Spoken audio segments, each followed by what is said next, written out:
Edition of the Basic Bible Podcast. I'm your host, Kevin Thompson, and joining us this week is my friend, Mark Sohmer. Mark, welcome to the program. Thanks for having me. I'm excited to be here. And I hope I didn't ruin your ministry or testimony by calling you a friend right off the bat here. No, not at all. No, I'll take as many friends as I can. Okay, well, we are right in the midst of the holiday season. Next week, Christmas edition. That'll be feature Phil Allen. We get to Chris right now. This is being aired. We are in the Hanukkah, and Mark is joining us here for that topic.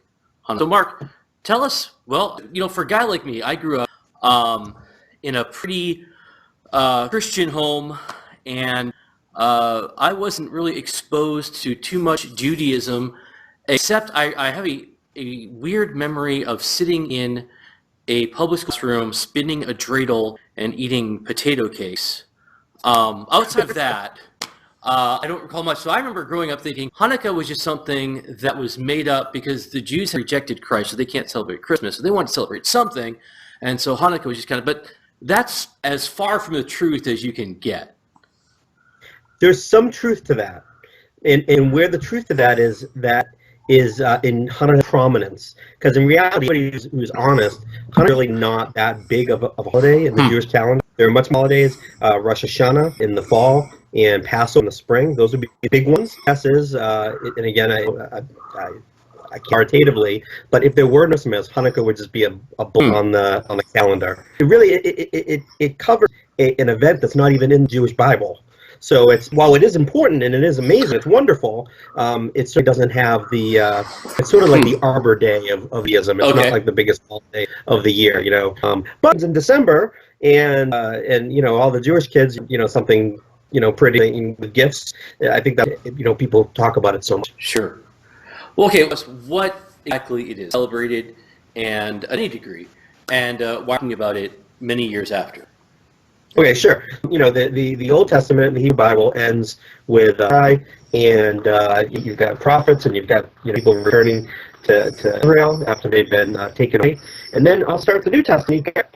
You've got all these Jewish people in Israel, and they're being like, well, what's going on there? Like, how did that happen? We call that the intertestamental period. Right. And really we have to go to secular to find out what happened there. Alexander the Great came through, and then the Roman Empire took over the Greek Empire, and that's how you have that. But one of the events that happened was there was what's called the Maccabean Revolt.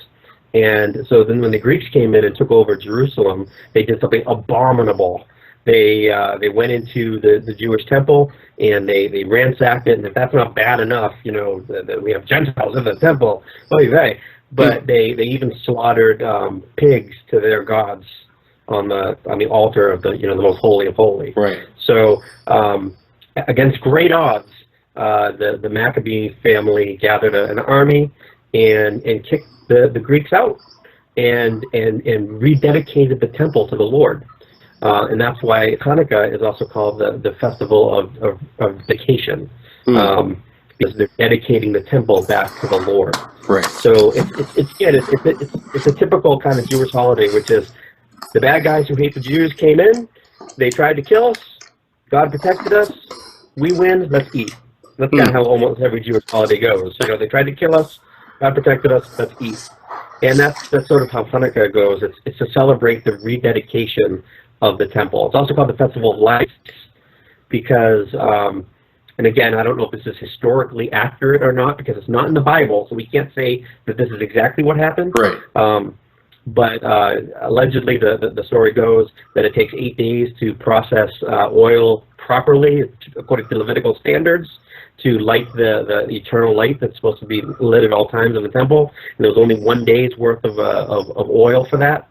So, but God miraculously let the oil last for 8 days so that they could make new oil the proper way. And that's why Hanukkah is celebrated for 8 days. Well, you mentioned, we're going to switch into our second segment about relevant scriptures. You mentioned the Feast of Dedication. In John chapter 10, we see Jesus here. I'll read it, verse 22. At that time, the Feast of Dedication took place at Jerusalem. It was winter, and Jesus was walking the temple in the colonnade of Solomon. So the Jews gathered around him and said to him, "How long will you keep us in suspense? If you are the Christ, tell us plainly." Jesus answered them, "I told you, and you do not believe. The works that I do in my Father's name bear witness about me, but you do not believe because you are not among my sheep." And we'll kind of stop there, but here it's an interesting passage to me because, all right, you have the Jewish feast of dedication mentioned here, but at the same time, this is a passage that speaks of the deity of Christ. Absolutely. So I've heard that brought up before. This is the only place in the Bible where Hanukkah is mentioned. Right. And it just gets a blip of a mention in John 10, was it 10 verse 10, I believe? Yes. And it's funny, sometimes, what one tactic you can use at this time of year if you want to witness to a Jewish friend is, it's hard not to come across snarky by doing it, so use a lot of caution. But you can say, hey, do you know the only place in the Bible where Hanukkah is even mentioned? And people will say, I don't know, somewhere in the Old Testament, right? I think, no, it's actually in John chapter 10. Jesus celebrated it. And so it's a pretty cool holiday. And Jesus actually attested to his deity at the time of Hanukkah. So it is interesting. All right, so I want to use this to kind of just get your testimony, because you were born into a Jewish family, yet you converted to Christianity. You embraced the Messiah. So tell us about how that happened. Okay, so I was a self-righteous, know-it-all, 20-year-old Jewish kid with, probably... Well, that's a little repetitive to say self-righteous, know-it-all, 20-year-old, but... Exactly. And I probably believed in some sort of God, but not in practicality. It didn't affect my life. It didn't, if I wanted to, the woman, I didn't say God is just the right woman for me. If I wanted to pursue a class of study, I wouldn't say it's just the right, there was none of that. I was living for myself, practical atheist. And I met so I was a junior in college, and I was pretty successful. I was, well known on campus and in student senate and in the honor society and all that stuff. And I met this freshman, and he and I became friends. He told me he was a born-again Christian. He believed every word of the Bible. And born-again Christians were like those people I made fun of. Like, wait, you believe every word of the Bible? Like, do you believe in Scooby-Doo and Superman as well? Like, how about Spider-Man? Do you believe in him? It blew my mind that an intelligent friend of mine would believe this stuff. And what was interesting is he just asked me, he's like, well, Mark, you've got all these opinions against the Bible. Well, what about the Bible, led you, why do you have such strong opinions against it? Like, what in it did you read that you find incredible? And I had to say, well, really, I don't know. I've never read it. Because to be Jewish, you're going to say, to be Jewish, you don't have to, to be a born-again Christian, typically you go to church, you school, you learn stuff, maybe go to Awana, maybe go to, Bible camp in the summer, VBS, all that stuff. And the average second grader that lives in a Bible-believing home knows more about the Bible than most Jewish people do. Because to be Jewish doesn't mean that you've studied the Jewish religion. It means you're Jewish. It means your culture. It's like being Italian or being Irish or being Chinese. It's like it's your identity and it's your culture. It's wrong and it's meaningful, but it doesn't mean that you know the Torah and what the rabbis have said. It just means you're Jewish. And so I didn't really have an argument for John. I didn't believe him. So I was going to get one because I was a self-righteous know-it-all. So I got a New Testament. And I opened up to the book of Matthew. I had a notebook with a pen, and as I read, I was going to write down all the anti-scientific, all the things that were hateful and xenophobic and all the phobics, and I was going to write down all the medic things that were there, and I was going to give this to my friend Josh so that he could stop believing in the nonsense. So that's what 2,000 years people have been trying to do this. Disprove the Bible, no, but I was going to do it. And by reading the scripture, I ended up getting saved. So just by reading the scripture and just because I can get it out of my mind, and it was the book of John where I got saved. So reading through the book of John, well, what was it about the book of John that just God used to draw you in? Well, it was when Jesus said, "I am the resurrection and the life." Do you believe this? And I remember just stopping and saying, I don't know if you've ever watched a movie at night and you fall asleep and you miss the ending or something, and you're like. If it's a good movie, you're like, oh, I got to find it, and I got to rewind it, and I got to watch it. But if it's not that great of a movie, you're like, yeah, whatever, I don't care if I don't know the ending. Well, this was like, I had to know. I had to know. I had this prompting in my spirit. And, of course, I look back now and I see the Holy Spirit that was doing that. At the time, I didn't know why. But I had to, is this true? Like when Jesus said, I am the resurrection and the life, do you believe this?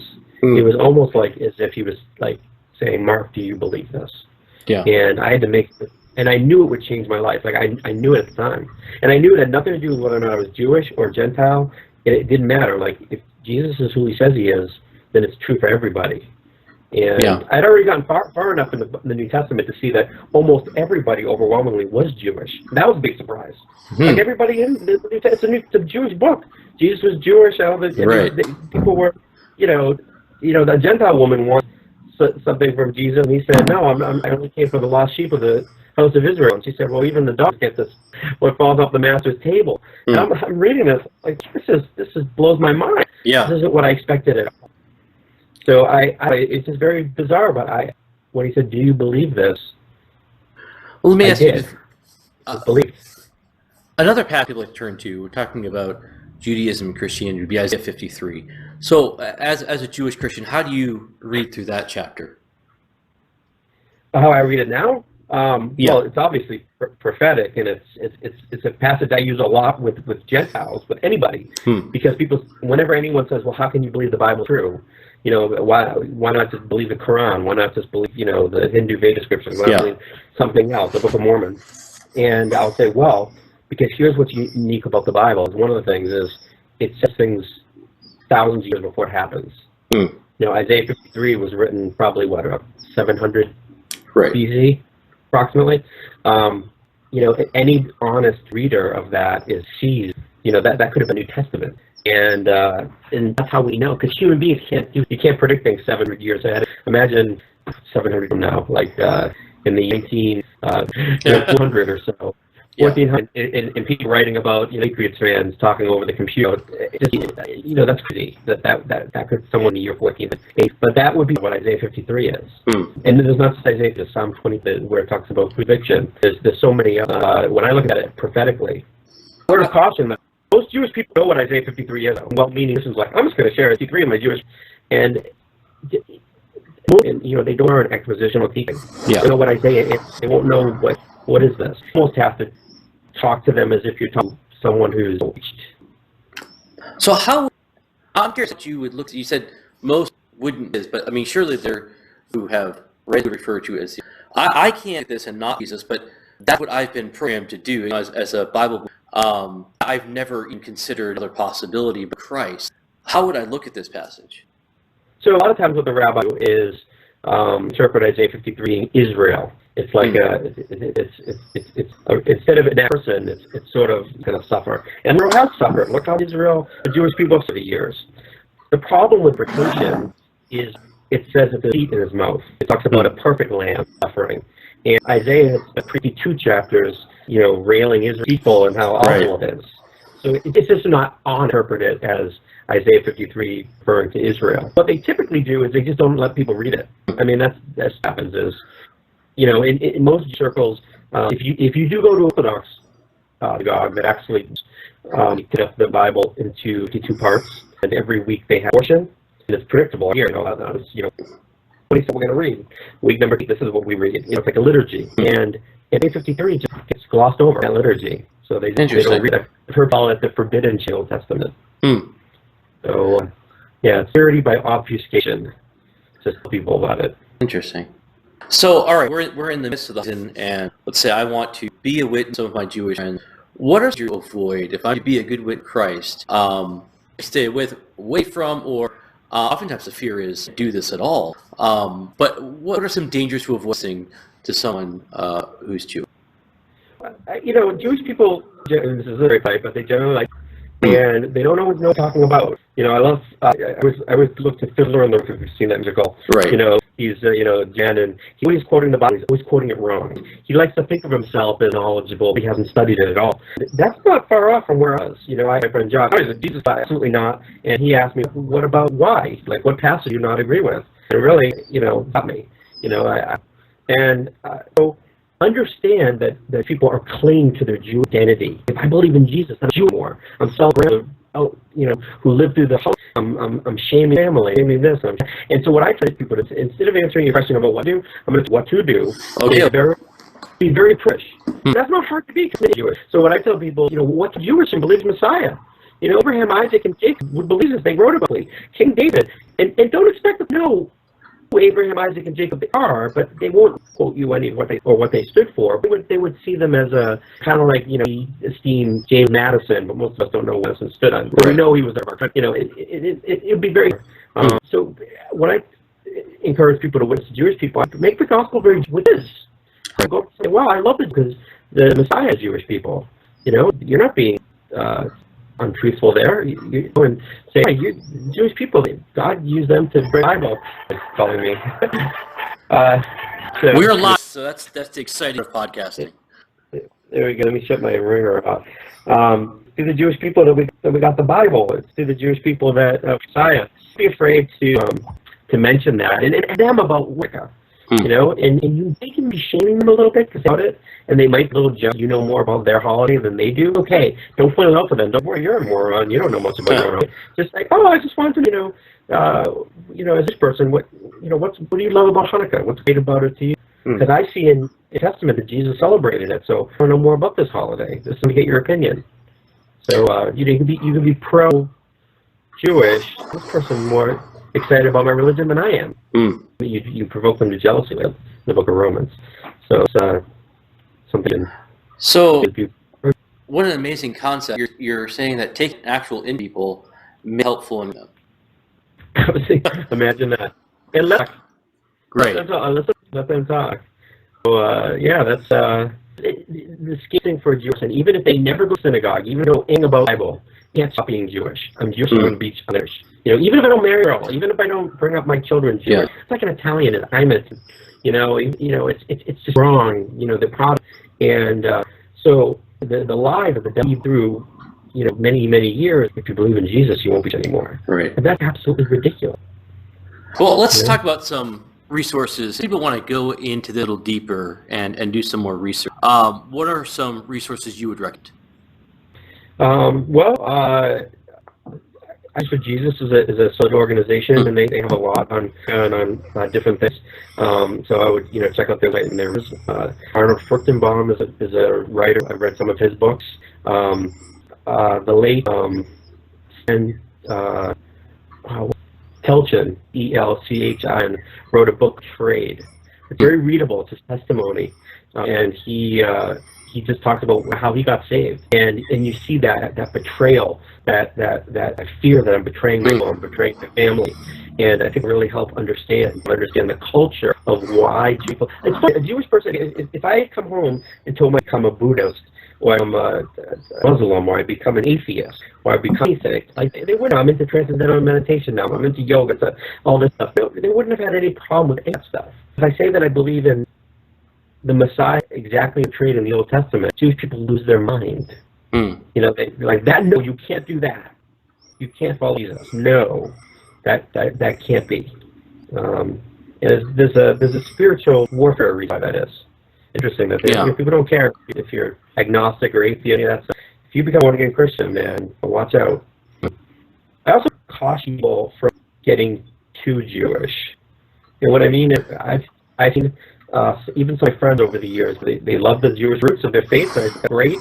They take it too far. They start to become very legalistic. I can't say the word Jesus anymore because that's a Roman word. To call him Yeshua. If you want to call Jesus Yeshua, English. So I call him Jesus. Right. That's English translation.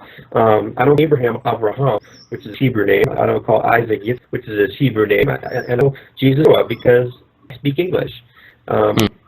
But some people get really, they get to the point, instead of worshiping on Sunday because they prefer to, some people get to the point they say Sunday is sinful, and God rejects that, and even that it's kind of the Antichrist. They start rejecting grace, the gospel of grace. They really need to read the Galatians. And sometimes, some people, they start in the prayer shawl under the clothes, and I have one. Sadly, I don't know what happened to him, but he started learning Hebrew. His children to read Hebrew, pray in Hebrew. Now he went with me, and I think to the Middle East. Honestly, it's some sort of cult.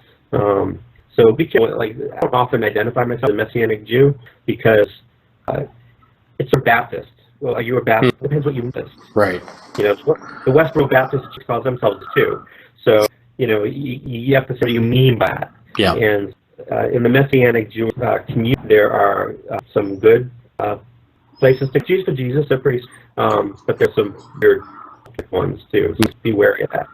Well, I want to add to that. I've been blessed by books from Michael Brown. I don't know if you're Michael Brown. I heard his name, sure.